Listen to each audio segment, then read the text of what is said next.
sparkle talents, that musical talent. So, dinala ni Tracy madaming singers. And I was saying, I need somebody who can play the guitar. So, nangyari, nag-CR ako. Habang nandun ako sa CR, pinag ako kumakanta. Sabi ko, studio, galing na.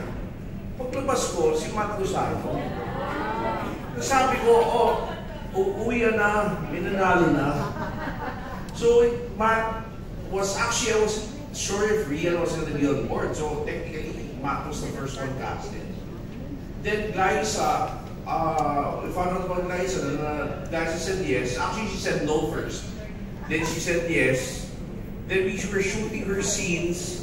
Yeah, we were shooting the scenes without knowing who would be playing June, Carla, and Reggie. Wala pa, di ba? Nag-shoot na tayo, di ba? Si Carla lang, alam mo namin pala si RC, no? Tapos, alam na kay RC, punta ako ng cornerstone. Sabi sa akin mga Rose, i-pitch po kay RC. Di pagdating doon, di syempre, pitch galore ako. Parang kailangan mo, kung busy ko si RC Munoz, kakabit ang role na to. Nung natapos yung pitch ko, lahat na ginawa ko, sabi ni RC, okay na direct, tinanggap ko na to. Eh, inuhang pala eh.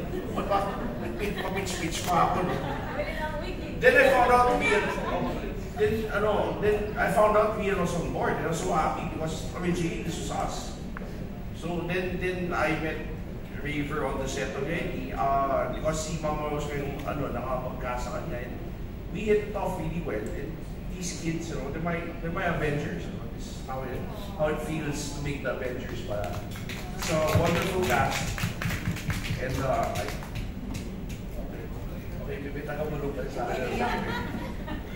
so, but honestly, some of you know me from the indie scene. This is my first mainstream film. This is my first media ko. When I went to indie, so medyo kinakabahan ako. And having worked with this wonderful cast, I feel very close to them. I hope that I'll be this close.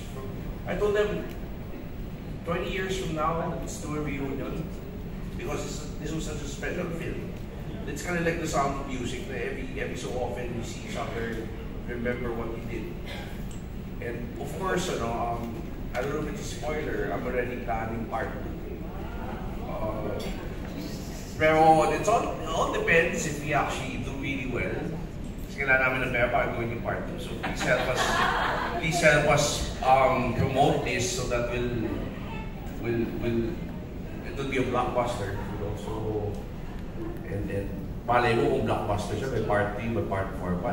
So, because we love the band, we love the characters, I will never run out of stories to tell with these characters, and hopefully we'll be given that chance to do more.